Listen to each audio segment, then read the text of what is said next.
felicidad, ¿sí? Y en otras versiones se dice como dichosos, en otras versiones como bendecidos.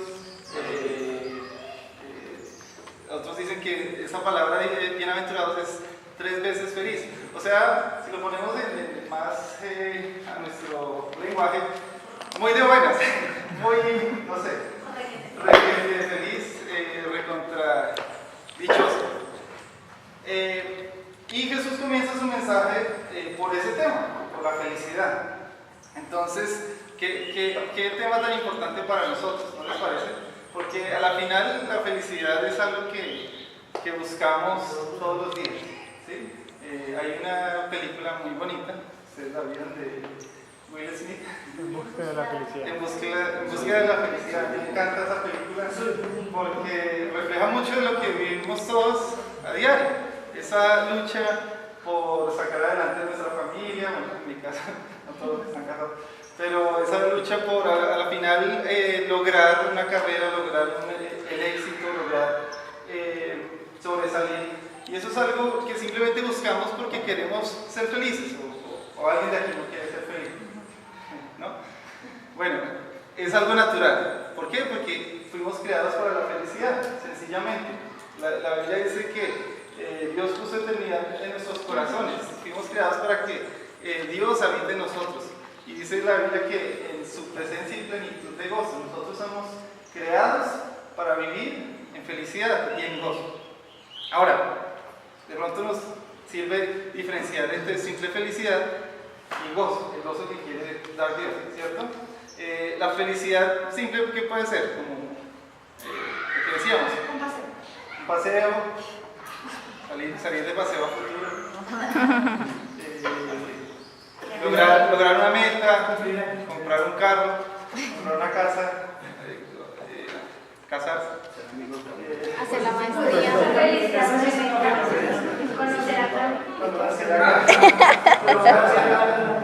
hay muchas cosas que nos dan felicidad, pero a la final conocer hay a algo Camila que de nos ofrece felicidad. Dios que va a este punto, y es el gozo. Es un gozo profundo que nadie nos lo puede quitar, ¿sí? A pesar de las circunstancias, nosotros podemos tener cosas muy difíciles en nuestra vida, pero por encima de eso va a permanecer el gozo. Esa es la diferencia, ¿no? Porque cuando no tenemos felicidad, pues estamos aburridos, estamos tristes. Pero cuando pasan dificultades, aún así podemos tener gozo. Porque es un estado del espíritu. Exacto. Es algo de adentro, ¿no? de nuestro interior. No es algo simplemente emocional del momento, sino algo que permanece. Entonces, todos pues, queremos ser felices. Y Jesús nos da un pasaje en el que nos habla de esa felicidad, de ese gozo. Y es muy diferente a lo que nosotros pudiéramos pensar qué es la felicidad, ¿cierto? Vamos a leer rápidamente del capítulo 5, Mateo 5, perdón, que la enseñanza de la montaña, de Mateo 5 al 7. Entonces arrancamos con Mateo, ¿y qué montaña? Y arrancamos Mateo 5, versículos del 1 al 12. Sí, señor.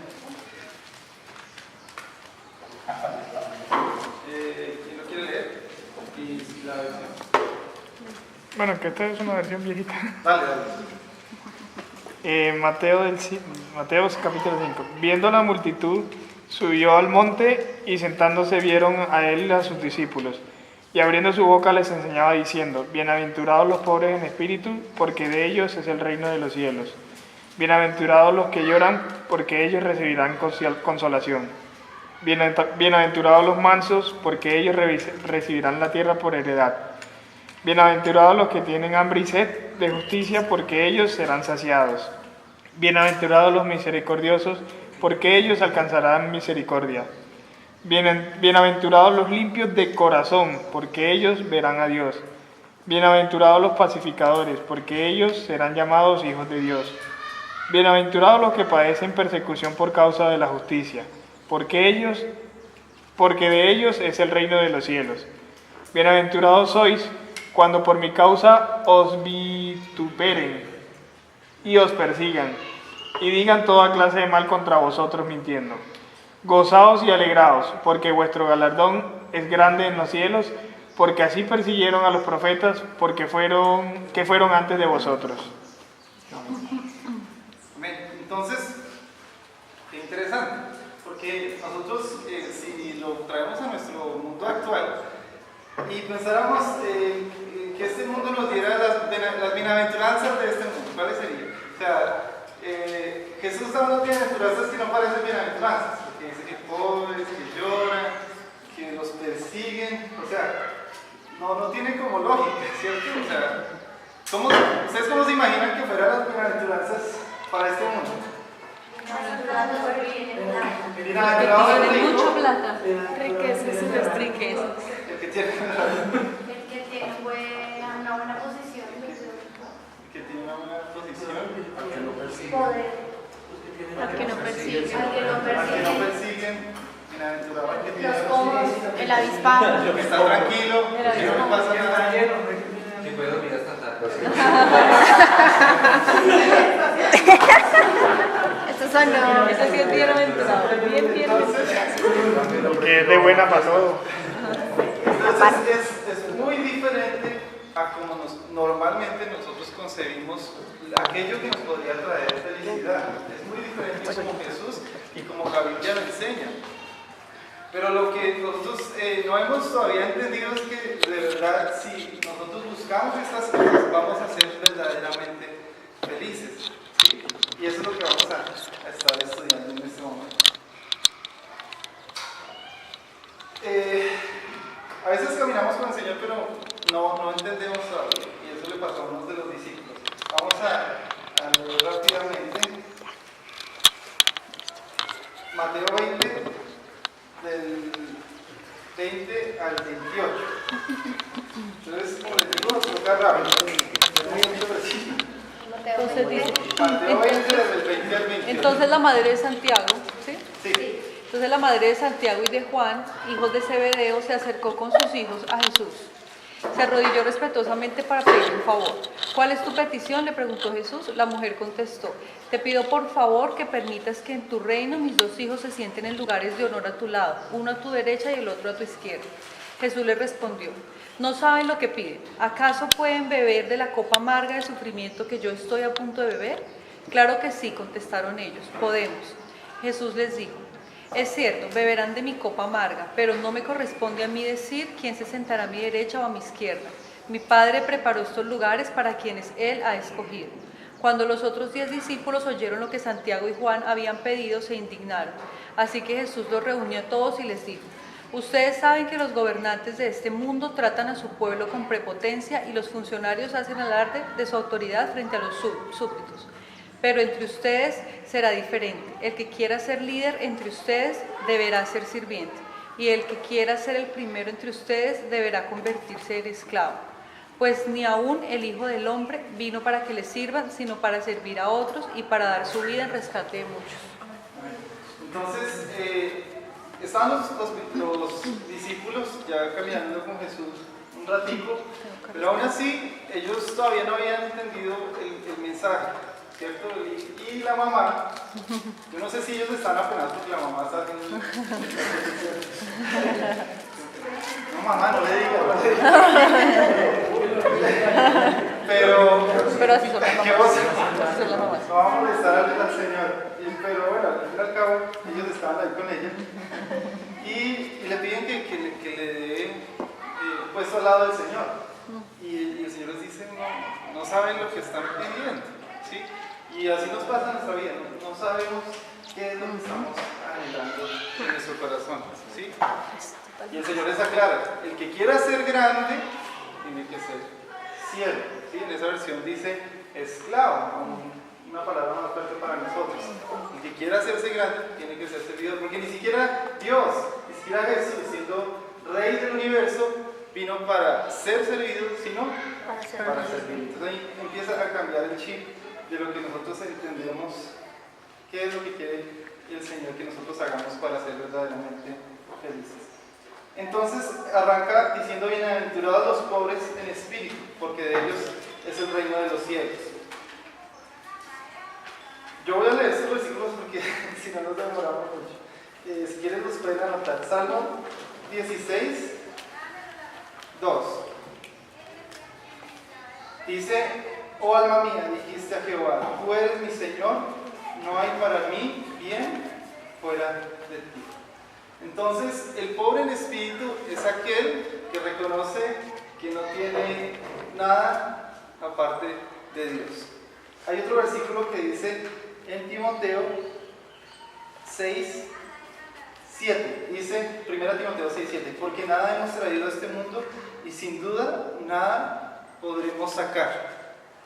O sea, nosotros llegamos a este mundo como pobrecitos, sin nada, desnudos, totalmente moraditos. Pero ¿qué trajimos a este mundo? Nada. ¿Y qué nos vamos a llevar? Nada. ¿Y lo que tenemos de quién es? Dios. Todo ¿sí? Todo lo hemos recibido de Él. Todo. ¿Sí?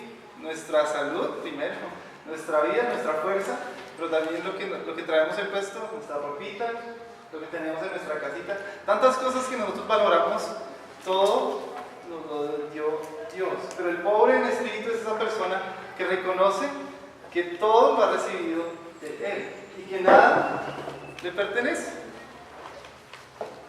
Pero esa persona que también entiende que lo tiene todo. ¿Por qué? Porque de Él es el reino de los cielos. Esta enseñanza va dirigida a los discípulos, a aquellos que han creído en Jesús, aquellos que le han entregado su vida, ¿sí? O sea que yo quiero que entendamos que no podemos recibir todas estas bienaventuranzas a menos que realmente le hayamos rendido nuestra vida al Señor. Uno más, 2 Corintios 8 al 10. Entonces, a veces hay una confusión ahí con ese pasaje porque en Lucas, cuando habla de este mismo tema de las bienaventuranzas, dice bienaventurados los pobres, ¿sí? Entonces a veces se piensa que se habla de plata. Y en Mateo pues nos va a aclarar un poquito más y dice bienaventurados los pobres en espíritu. Entonces ahí nos da a entender que es algo del corazón. Nosotros debemos vivir nuestra vida dueños de las posesiones, pero las posesiones no nos pueden poseer a nosotros, ¿sí?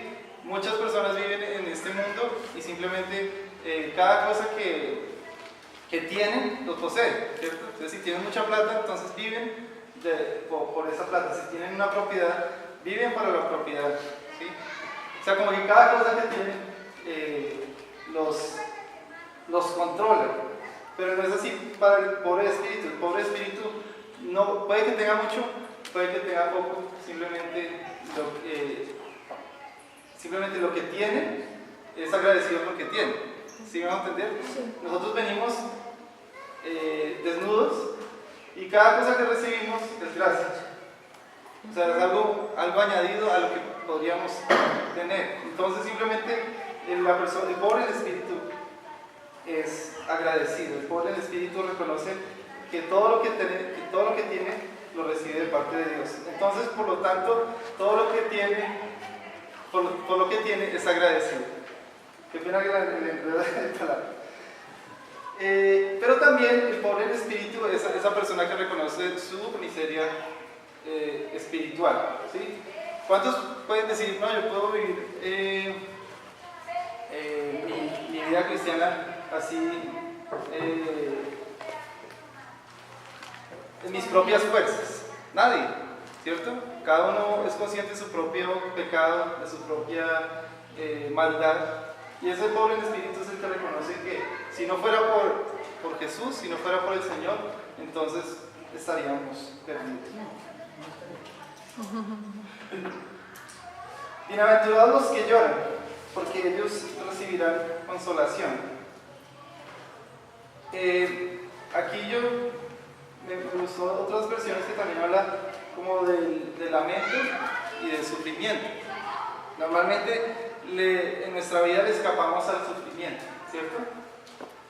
No es algo que queramos que pase por nuestras vidas, pero aquel que es hijo de Dios y pasa por sufrimiento, la Biblia dice que todas las cosas Son para bien. nos ayudan para bien. Y hay algo que nos enseña el sufrimiento, y el sufrimiento nos enseña, bueno, ahorita vamos a ver la siguiente, pero una de las cosas que nos enseña es la obediencia. ¿Sí? El sufrimiento, dice en Hebreos 5:8, acerca de Jesús dice, y aunque era hijo, por lo que padeció, aprendió la obediencia. Entonces las lecciones más grandes de nuestra vida muchas veces las aprendemos es en el sufrimiento, ¿sí? Porque es ahí donde realmente nuestro corazón se vuelve más Más sencillo. humilde, sensible, porque enfrentamos cosas que son complicadas y que se salen de nuestro control, y nos damos cuenta que nosotros no somos los dueños de todo, que nosotros no podemos controlar todas las cosas, y a la final nosotros nos damos cuenta que no podemos hacer nada, y eso nos da humildad. Lo que pasa es que en este mundo a veces queremos hacer todo con nuestra propia mano, ¿cierto? Entonces creemos que yo voy a triunfar, yo voy a sacar esto adelante, entonces nos armamos de mucho orgullo, y realmente lo que nos enseña el Señor es al revés. Si nosotros somos humildes, entonces dejamos que Él obre en nuestras vidas. Entonces, la invitación es a que no escapemos del sufrimiento. Lo necesitamos. Y aquí hay uno que me parece curioso, y es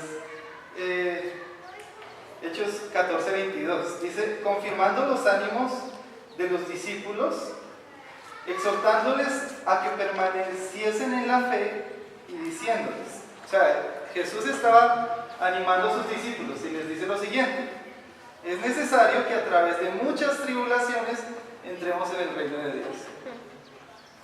Entonces, ¿qué ánimos del Señor? Los voy a animar. Bueno, póngale cuidado, que es necesario que a través de muchas tribulaciones entremos en el reino de Dios. O sea que en el reino de Dios es diferente. En el reino de Dios, cada cosa que vivimos, cada tribulación me ayuda a crecer, me ayuda a avanzar. Y cuando yo crezco en medio de esa tribulación, entonces empiezo a ser cada día más feliz. El que no tiene problemas es un problema, ¿sí? O sea, el que no le pasa nada, pues a la final no aprende, no crece. Pero es en la dificultad donde empezamos nosotros a crecer. Entonces, no escapemos del lamento, del lloro. Y hablo del que vive como hijo de Dios, ¿no? Porque el que se lamenta por el pecado, ese es otro tema, ¿sí? Porque el propio pecado pues ya lo está llevando al sufrimiento o a la muerte espiritual. Pero yo estoy hablando del que está caminando con Jesús. El que camina con Jesús y sufre, entonces va a aprender y va a ser feliz. ¿Amén? Y al final la promesa es ¿cuál? La consolación. Jesús siempre está ahí para consolarnos, ¿sí? O sea, nosotros, la Biblia dice, en el mundo tendréis aflicción, pero confiad, yo he vencido al mundo. Cualquiera que sea nuestra aflicción, el Señor siempre está ahí, y ese es nuestro gozo. Jesús siempre nos va a consolar en todo tiempo. Bienaventurados los mansos, porque ellos recibirán la tierra por heredad. Este es difícil. Bienaventurados los mansos, porque recibirán la tierra por heredad. Amén. Amén. Manso para correr. Aquí hay un pasaje de Números 12, 1 al 3. Dice, Moisés había tomado por esposa a una egipcia, así que Miriam y Aarón empezaron a murmurar contra él por causa de ella. Decían, ¿acaso no ha hablado el Señor con otro que no sea Moisés? ¿No nos ha hablado también a nosotros? Y el Señor oyó sus murmuraciones. Y el versículo 3 dice, a propósito, Moisés era muy humilde. Bueno, en otras versiones dice manso. Más manso que cualquier otro sobre la tierra. O sea, Moisés dice que era el hombre más manso sobre la tierra. Números 12, del 1 al 3. Entonces resulta que una de las cosas que nos da más dura a nosotros es que hablan mal de nosotros, ¿no? ¿Les ha pasado? Y cuando hablan mal de ti, ¿tú qué sientes? Pues, Una alegría. un gozo en el Señor. Gozo en el Señor. ¿Qué pasa por dentro? Se mueve el gozo del Señor. Un jueguito pequeñito. Y resulta que, pobre Moisés, el pueblo de Israel habló todo el tiempo mal de Moisés. Y en este caso, que Miriam y Aarón hablan mal de él, entonces, bueno, el Señor los castiga, pero el tema es que Moisés, en vez de decirle, Señor, manda fuego, Acaba con el el Señor, Moisés dice, Señor, perdona. Sí, porque han pecado, o hemos pecado. Él dice, él se incluye dentro del tema. Entonces, la pregunta es, ¿cuántas veces has tú pasado por alto la ofensa? Hay un proverbio que dice, Proverbios 19:11, para que lo tengan muy en cuenta. La cordura del hombre detiene su furor y su honra es pasar por alto la ofensa. ¿Cómo?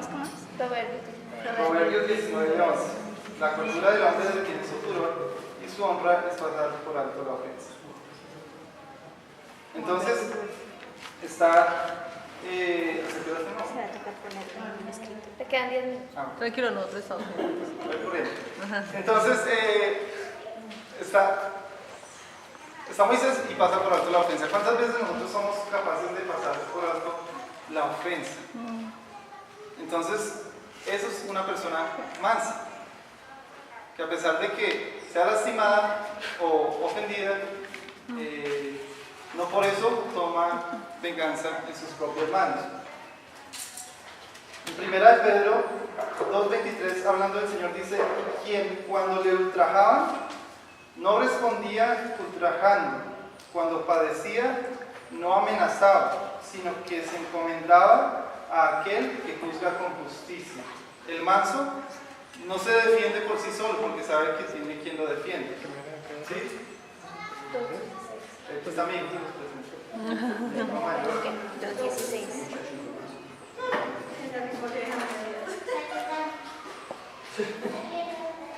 Filipenses 2:3-11 dice, nada hagáis por contienda o por vanagloria, antes bien con humildad, estimando cada uno a los demás como superiores a él mismo, no mirando cada uno por lo suyo propio, sino cada cual también por lo de los otros. Haya pues en vosotros este sentir que hubo también en Cristo Jesús, el cual siendo forma de Dios no estimó ser igual a Dios como cosa a que aferrarse, sino que se despojó a sí mismo, tomando forma de siervo, hecho semejante a los hombres, y estando en condición de hombre se humilló a sí mismo, haciéndose obediente hasta la muerte y muerte de cruz. Entonces, una de las cosas que nos enseña aquí Jesús es que no por ser Dios, Él entonces se puso por encima de los demás, sino que se humilló. ¿Sí? Dice que hagamos nosotros también como hizo Jesús, ¿sí? El que no estimó ser igual a Dios, sino que se humilló. ¿Sí? A veces nosotros nos armamos de nuestros títulos o de nuestras posiciones. No, es que yo soy el doctor, o yo soy Con doctorado. sí, el ingeniero, etc. Bueno, antropólogo. Yo soy el papá, yo soy el que manda. ¿Quién soy yo? Y entonces pensamos que esa posición nos da la posición de controlar, ¿no? Yo soy el que manda. No, dice que Jesús no estimó ser igual a Dios, sino que se humilló. Y la palabra humildad viene de la palabra humillarse viene de la palabra humildad. O sea, que las dos están relacionadas. Nosotros somos humildes cuando no tomamos en cuenta nuestra posición, sino que simplemente servimos a los demás. Dice que pone a los demás como superiores a él mismo. O sea, ponemos a los demás como por delante de nosotros.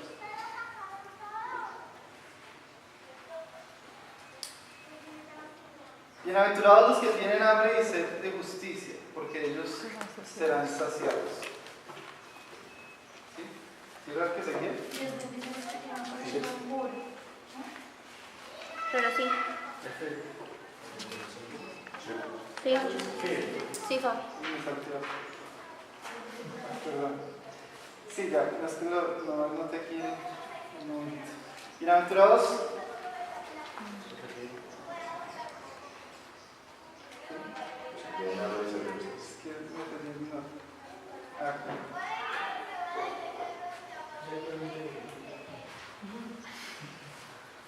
Listo. Entonces, bienaventurados los que tienen hambre y sed de justicia, ¿sí? Bueno, este lo voy a decir muy rápido. Simplemente cuando dice porque ellos serán saciados, cuando nosotros podemos vivir una vida en la que nosotros, nuestra primera necesidad, como es el comer y el beber, es hacer lo bueno, hacer lo justo, o sea, en otras palabras, agradar a Dios. Entonces dice que nosotros seremos saciados, seremos bienaventurados. Y eso es algo que cualquiera que haya caminado con el Señor y haya podido obedecer en lo más mínimo, sabe que cuando obedecemos a Dios es cuando somos más felices. Cuando nosotros estamos luchando con un pecado y eso nos tiene medio abrumados, pero obedecemos, en ese momento el gozo llena nuestro corazón. Entonces, a veces pensamos que el obedecer es una carga. No, cuando obedecemos, esos son los momentos cuando somos más felices. Bienaventurados los misericordiosos, porque ellos alcanzarán misericordia. Y aquí repito lo que estábamos viendo ahí en Filipenses. Dice que mirando primero a los demás antes que a nosotros. Cuando nosotros tenemos la oportunidad de servir a los demás, de dar nuestra vida por otros por encima de la nuestra, entonces ahí es cuando somos también bienaventurados. ¿No les parece que es muy bonito dar? ¿No les parece que es muy bonito ayudar? Y cuando lo hacen, ¿qué pasa? Hay gozo. Cuando tenemos la oportunidad, de ayudar a otros, es cuando somos más felices. Entonces, atesoremos cada una de estas cosas, porque realmente si queremos ser felices, no tenemos que hacerlo como el mundo nos dice, tenemos que hacerlo así como nos dice la palabra del Señor. Bienaventurados los de limpio corazón, porque ellos verán a Dios. Hay un proverbio que me encanta, que está en Proverbios 22:11, dice: el que ama la limpieza de corazón, por la gracia de sus labios tendrá la amistad del Rey. ¿Saben cómo conocemos cómo está nuestro corazón? Las cosas que hablamos. ¿Sí? Si yo les digo en Mateo 15 a los discípulos, en el versículo 19 o 18, pero lo que sale de la boca del corazón sale, y esto contamina al hombre, porque del corazón salen los malos pensamientos, los homicidios, los adulterios, las fornicaciones, los hurtos, los falsos testimonios, las blasfemias. Estas cosas son las que contaminan al hombre, pero el comer con las manos sin lavar no contamina al hombre. Porque como les decía, los fariseos hacían todo lo externo, pero en lo interno no había nada. Ellos se lavaban las manos, pensaban que eran los más puros, pero el Señor les dice: ustedes lo que hablan. Entonces la Biblia dice que ¿cuál es el pensamiento de su corazón? Tal es él. Lo que hay en nuestro corazón nosotros lo reflejamos como cuando hablamos, y de la abundancia del corazón nosotros sacamos lo bueno o lo malo. Entonces pregúntate, ¿qué está saliendo de tu boca? ¿Sí? Malas palabras, malos deseos a otras personas, juicios sobre otras personas. Eso es lo que refleja cómo está nuestro corazón.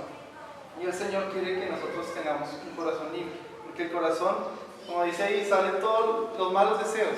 El corazón limpio es el que siempre coge esos malos deseos, porque al final pues no podemos evitar muchas veces malos pensamientos, pero como nos enseña la palabra, esos malos pensamientos los llevamos en obediencia a Cristo.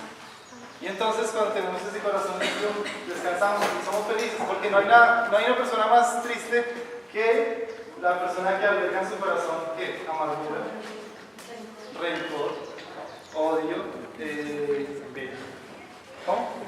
envidia. Y entonces esa persona simplemente es feliz. Una persona que tiene todas estas cosas. Bienaventurados los pacificadores, porque ellos serán llamados hijos de Dios. Antes bien, Lucas 6:35, Dice, antes bien, amad a vuestros enemigos y haced el bien y prestad, no esperando nada a cambio, y vuestra recompensa será grande y seréis hijos del Altísimo. Leo este versículo porque también tiene esa misma promesa, dice que seremos llamados hijos de Dios. Nosotros no podemos ser los que causan contienda, sino los que causan reconciliación. Cuando nosotros somos esas personas, entonces nos promete la palabra que seremos bienaventurados y seguro que seremos llamados hijos de Dios. Bienaventurados que padecen persecución por causa de la justicia, porque de ellos es el reino de los cielos. Y entonces aquí nuevamente cerramos diciendo la misma promesa que nos dio al comienzo el Señor. Dice que bienaventurados los pobres en espíritu, porque de ellos es el reino de los cielos. Y para terminar dice nuevamente, esta es la última bienaventuranza, aunque digamos son 3 versículos. Nuevamente dice, bienaventurados que padecen persecución por causa de la justicia, porque de ellos es el reino de los cielos. Entonces, cuando nosotros no tenemos nada que perder,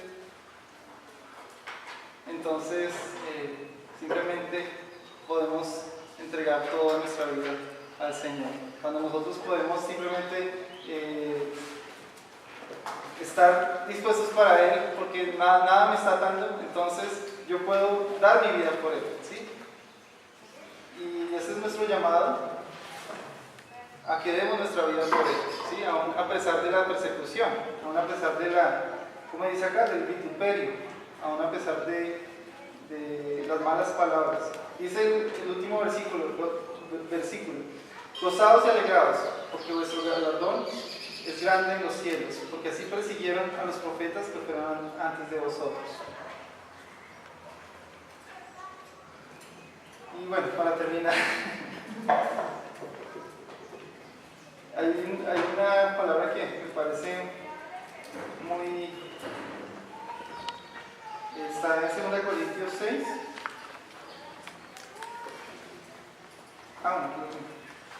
Del 3 al 10. Y son esos hombres, los discípulos, que dieron la vida por el Señor. Y esta es la forma en la que ellos vivían.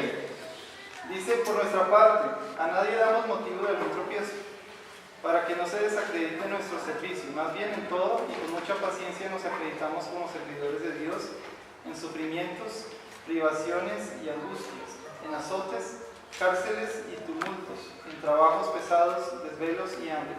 Servimos con pureza, conocimiento, constancia y bondad, en el Espíritu Santo y en amor sincero, con palabras de verdad y con el poder de Dios, con armas de justicia, tanto ofensivas como defensivas, por honra y por deshonra, por mala y por buena fama, veraces pero tenidos por engañadores, conocidos pero tenidos por desconocidos, como moribundos pero aún con vida, golpeados pero no muertos, aparentemente tristes pero siempre alegres.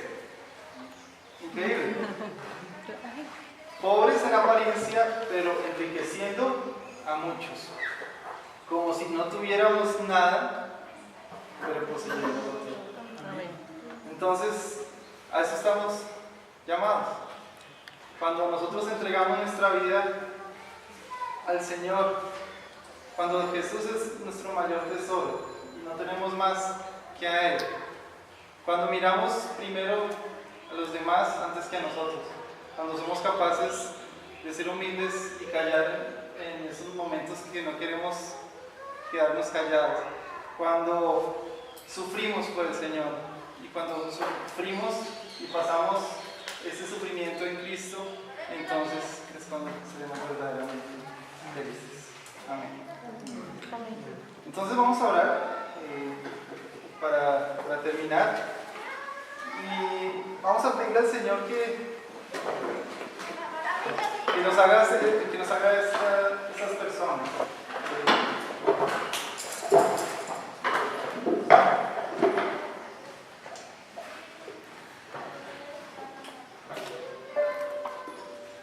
Señor, te doy gracias por tu palabra.